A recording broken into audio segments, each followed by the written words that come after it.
Estamos de volta para toda a rede Jovem Pan nessa noite de sexta-feira e agora a notícia. O chefe do Instituto Nacional de Alergia e Doenças Infecciosas dos Estados Unidos, Anthony Fauci, teve mais de 3 mil e-mails divulgados pelo site BuzzFeed. Nas mensagens, o médico reconhece que o uso das máscaras não é tão eficiente para conter a doença. Abre aspas então. A máscara típica que você compra na farmácia não é realmente eficaz para impedir a entrada de vírus, que é pequena o suficiente para passar através do material. Ela pode, no entanto, fornecer um pequeno benefício em impedir a entrada de gotas grossas e se alguém tossir em você.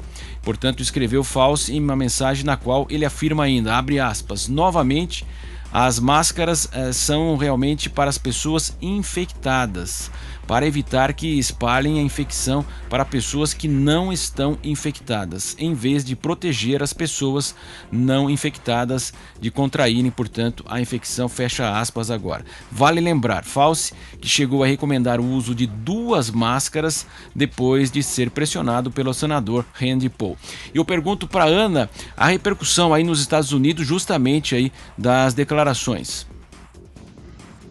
Matos, a repercussão é de um verdadeiro escândalo, inclusive o próprio Washington Post também, né, junto com o BuzzFeed aí, deu destaque para esses e-mails aí que não foram hackeados, eles foram adquiridos, conseguidos através do FOIA, né, que é o Freedom of Information Act, né, transparência aí nas informações de tudo que é relacionado ao governo, qualquer cidadão pode aplicar para o FOIA, e foi assim que os jornalistas do BuzzFeed conseguiram esses e-mails.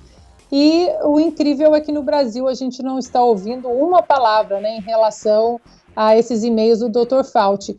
Ele disse sim que as máscaras, ele respondeu alguém num desses e-mails que as máscaras não protegiam da maneira devida, né, essas máscaras vendidas em farmácias, que elas não protegiam de maneira devida em relação ao contágio, mas tem outros e-mails ali, Matos, que são, no mínimo, que o Senado agora, americano, quer chamar o Anthony Fauci de novo, porque num depoimento na semana retrasada, ele se contradisse em muitas coisas, e tem outras partes de e-mails ali muito perturbadores, digamos assim, inclusive de um doutor chamado Christian Anderson, que ele alerta, Matos, que o vírus, isso lá no começo de 2020, que pela genética ali do vírus, ele alerta o Dr. Fauci que o vírus pode ter sido manipulado e escapado de um laboratório.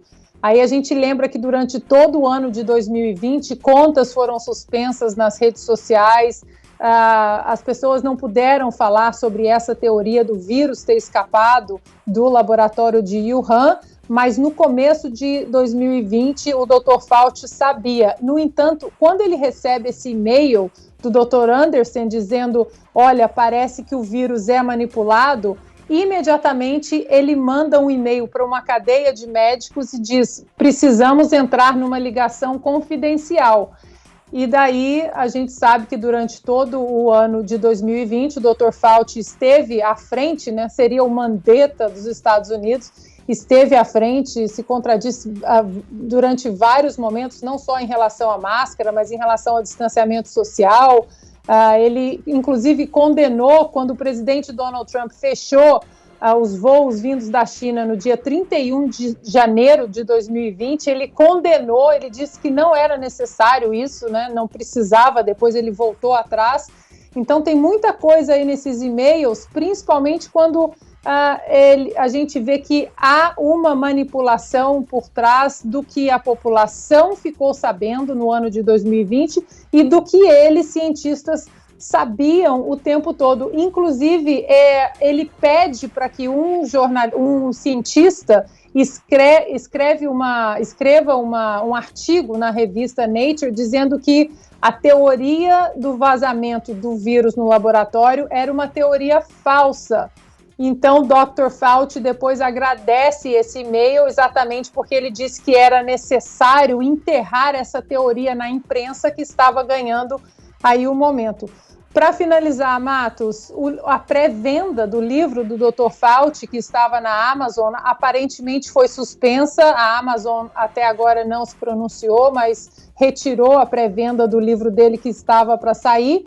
E fica aí o questionamento que o Augusto sempre traz aqui, o papel verdadeiro, o verdadeiro papel da imprensa nessa pandemia toda, que parece que, infelizmente, não é mais a imprensa que o Augusto tanto nos prestigiou aí, nos trouxe informações, investigações, a imprensa investigativa, aquela imprensa parece que não existe mais. Hoje é só uma imprensa de narrativas, falácias e opiniões e nenhuma vontade de tentar descobrir as coisas que estão realmente acontecendo, não apenas isso, mas condenar quem pergunta, quem questiona. Esse é o papel, deveria ser o papel de toda a imprensa. No entanto, hoje a imprensa se porta aí como um ministério da verdade, tentando calar, colocar em espirais de silêncio quem traz esses questionamentos. Muita coisa ainda vai sair desse escândalo, Matos. A gente vai trazer aqui semana que vem. Sem dúvida, né, Fiuza? E como a Ana Paula disse, né, era um ano eleitoral e foi um forte embate entre Fauci e também o presidente Donald Trump à época, né? Bom, esse personagem aqui, nós cansamos de falar dele, né? O Doutor Estranho. Para mim, desde o começo, né? Doutor Estranho, um cara que fala mais do que sabe. Ou até fala coisas diferentes, né, das que ele sabe. É o Doctor Strange. Ele é o xiita do lockdown. Esse personagem, ele categoricamente... era ele que dava aquelas frases lá atrás, não sei se os seres humanos um dia voltarão a se cumprimentar shaking hands, apertando as mãos. Ele é o emissor de toda essa literatura de terror aí que atravessou a pandemia. Ele é e tem que ser responsabilizado por esse misticismo macabro chamado lockdown, que não é nada. O lockdown não é nada, né? Seria se houvesse uma possibilidade de isolamento total, né, de represamento integral das populações. Então, nunca havia sido tentado, a humanidade nunca enfrentou contágio desta maneira e, de repente, não mais do que de repente, se espalhou essa diretriz de fique em casa, que a gente sabe que é mentirosa, que a gente sabe que é sem critério, que a gente sabe que não barra o contágio desse vírus, por exemplo, nem dentro das casas, nem dentro dos sanatórios, nem dentro de lugar nenhum, que manteve o transporte funcionando. Esse Anthony Fauci, ele é o garoto propaganda desse negócio. A gente estava falando aqui de inconsistência, não é isso?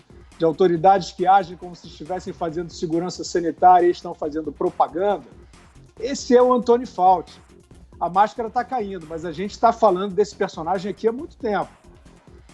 O Anthony Fauci, ele é associado ao Instituto de Virologia de Wuhan, a cidade onde nasceu a pandemia. Ele sabe de tudo. Essa ideia, como a Ana acabou de descrever, precisamos afirmar categoricamente que veio da natureza. Nós aqui sempre tivemos a pulga atrás da orelha. Veio da natureza, mas e esses especialistas que estão dizendo que falta o hospedeiro intermediário? Né? Como foi que isso se passou? Que conduta foi essa da China que deixou espalhar, perseguindo, censurando e prendendo as pessoas que dentro da China, inclusive médicos, alertavam sobre o vírus? Que história foi essa? Né?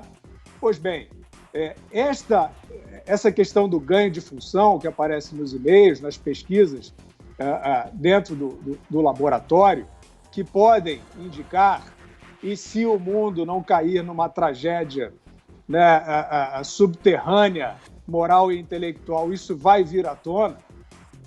Tá? Isto se refere exatamente à manipulação do vírus para o ganho de função para determinada forma de replicação em humanos. Poderia ser uma experiência, poderia ser até uma experiência defensável, em termos do que você precisa conhecer, da microbiologia. Agora, altamente perigosa, né? Então, o que nós sabemos é que esse personagem, ele passou boa parte do ano passado tentando estabelecer uma certeza e perseguindo aqueles que contestavam, como nós aqui, né, esta certeza de que o vírus veio da natureza, etc. e tal. Ele tentou fazer isso para esconder outra coisa, no mínimo para esconder uma controvérsia, né? Então, esse personagem, ele é bajulado por subcelebridades, ele é um showman da pandemia, ele faz parte desta falsa ética. Ele estava fazendo política contra o Donald Trump. Ele fez política o tempo inteiro, esse personagem. Agora ele está na Berlinda, demorou muito. Aqui nos Pingos nos Is ele está na Berlinda há muito tempo. Mas agora ele está, de fato, na Berlinda, ele tem que ser investigado. As ações no laboratório que ele conhece, que se localiza em Wuhan, epicentro da pandemia, têm que ser investigadas. E aí, evidentemente, que as diretrizes do Dr. Anthony Fauci, que a gente vem trazendo, que inclui essa demonização do tratamento precoce, é a mesma coisa, mesma cantilena, que a gente está aqui, a Revista Oeste ganhou uma ação contra essas supostas agências de checagem, que são milícias, né? Milícias de censura, porque fez uma matéria sobre o tratamento precoce não conclusiva, não dizendo que é ciência consolidada, e esses milicianos vieram lá carimbar como mentira, o que para um veículo de comunicação é mortal. Isso provém do Dr. Anthony Fauci. Foi ele que deu essas diretrizes. E ele também é um dos pais das diretrizes de que a vacinação vai ser uma panaceia. Ele é um dos pais das diretrizes que deu essa celeridade no processo de desenvolvimento das vacinas, sem precedentes na história, que nós estamos aí também querendo observar. Não temos como saber eficácia e segurança nenhuma até aqui, só projeções. E gostaria de lembrar que o Dr. Anthony Fauci também, e até, né, Ana, aparecem muitas referências ao senhor Bill Gates nos e-mails vazados do Dr. Anthony Fauci, o senhor Bill Gates, que é associado à produção de vacinas. Então vamos esperar para aguardar, mas felizmente estamos saindo um pouquinho para a luz depois desse ano inteiro de farsa protagonizada por esse personagem. Zé Maria, será que esse tema chega aí à CPI no Senado, Zé Maria? Vai ter que discutir, né? Esses, vamos dizer assim, esses tempos de pandemia mostraram ali de que ninguém sabe nada sobre vírus, a dificuldade é longa aí sobre vírus. A gente vê, por exemplo, o HIV, que aí já está passando de 40 anos e ninguém tem uma vacina contra o HIV. O tratamento ele é problemático, porque tem efeitos colaterais, ainda é muito difícil lidar com o HIV e é uma grande preocupação, né? A máscara do HIV foi exatamente a camisinha, que foi implantada de uma maneira, vamos dizer assim, bem prática de comunicação. E nesse caso do HIV, a transmissão é diferente, a transmissão até pelo amor. Isso acabou marcando toda uma geração, principalmente a minha geração. Então, essa é a diferença de lidar com o vírus e daí a dificuldade, inclusive, de encontrar um remédio para combater o novo coronavírus. O que eu vi nesse processo foram disputas ideológicas e pessoas que achavam que sabiam tudo e foram desmentidas. E um grande trabalho político, é verdade, não é nenhum processo de tentativa de reduzir o tamanho da China ou de humilhar a China, não é nada disso. A origem do vírus é da China, o vírus é chinês, assim como chamam a cepa brasileira, né? Porque teve origem aqui a mutação, a cepa do Amazonas, a da Índia e assim por diante. Logo no início, Marcelo, eu fui testemunha aqui de um processo de comunicação da China que ligou para o governo brasileiro. A ministra Tereza Cristina foi contactada, o governo chinês dizendo que precisava comprar produtos brasileiros. Se preparem, nós temos que importar muito produtos. Esse é o açúcar, é a parte boa que a China ofereceu. e, em contrapartida, pediu apoio político, ou seja, a China queria que o Brasil encobertasse o que realmente estava acontecendo, já prevendo esse grande debate sobre a origem do vírus. E não é só esse assunto, mas o assunto máscara acabou provocando debates longos. Por exemplo, no início, não só desaconselhavam, mas pediam para não usar máscaras que seriam exclusivamente para profissionais de saúde. E depois, a determinação de usar máscara. Eu lido com máscara como uma obrigação legal. Há decretos em cidades, como aqui em Brasília, que obrigam o uso de máscara. Então, não dá para discutir, você não pode discutir contra a lei, você pode questionar a lei. Então, se eu uso máscara nesse sentido. Mas é mais um tabu que foi derrubado e, tradicionalmente, a máscara protege mais os outros do que você mesmo. Muito bem, Zé Maria, já que você falou da China, e eu tinha prometido também a enquete para o nosso ouvinte, internauta, eu vou colocar agora antes do Augusto. Então vamos lá, hein? Você acredita que o coronavírus possa ter surgido em laboratório na China? Você acredita que o coronavírus possa ter surgido em laboratório na China? Sim ou não? Então está lançada a nossa enquete, daqui a pouco nós vamos conferir o balanço final em relação a esse tema. E agora você, Augusto Nunes. Olha, uma das coisas que me encantam neste programa aqui é que nós somos pessoas com dúvidas. Eu tenho um profundo desprezo pelos poços de certeza. Todos esses que têm certezas, quem sabe tudo é o ombudsman da Folha. Era o ombudsman da Folha, agora são os jornalistas aí que se transformaram em porta-vozes de funerária, coisas desse tipo. Como é que você pode ser tão seguro diante de um assunto que é misterioso até para especialistas, caso da pandemia de coronavírus? Esse Dr. Fauci, ele não tem dúvidas que o fazem mudar de ideia, não, ele tem certezas com prazo de validade. Eu me lembro que no começo era assim: não usem máscaras, isso é para o pessoal da linha de frente, médicos, pessoal da rede hospitalar e tal. Paciente não, quem quer combater a economia, use luvas. Eu me sinto ridículo quando eu lembro agora que eu usei luvas, e usava luvas em situações assim. Fui para o banco com luva, eu tive de teclar, né? E para reconhecer a impressão digital, você tem que tirar a luva. Aí eu falei, mas meu Deus do céu, se está na superfície o vírus aí, o que adianta essa luva? Seguindo as bestas quadradas, aí com o tempo a gente vai aprendendo. Mas eu não me envergonho, não, pelo contrário, me orgulho de ser um homem com dúvidas. É claro que nós temos aí cláusulas pétreas, principalmente quanto às linhas de pensamento e quanto ao caráter.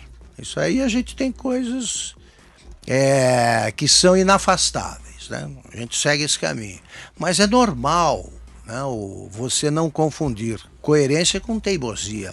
Você vai vendo, os fatos provam determinadas coisas, você vai mudando de ideia. Não, o Dr. Fauci, ele não precisa examinar fato nenhum para, de repente, ele aponta outra direção. Nesse caso, as agências de checagem devem pegar tudo que ele falou até agora sobre máscara e botar aquele selo lá de notícia que desinforma, né? Notícia não comprovada, falsidade, o que eles quiserem. Põem tudo que disse o Dr. Fauci. O cara que há pouco defendia o uso de 2 máscaras, agora nenhuma, porque não adianta, né? Piora.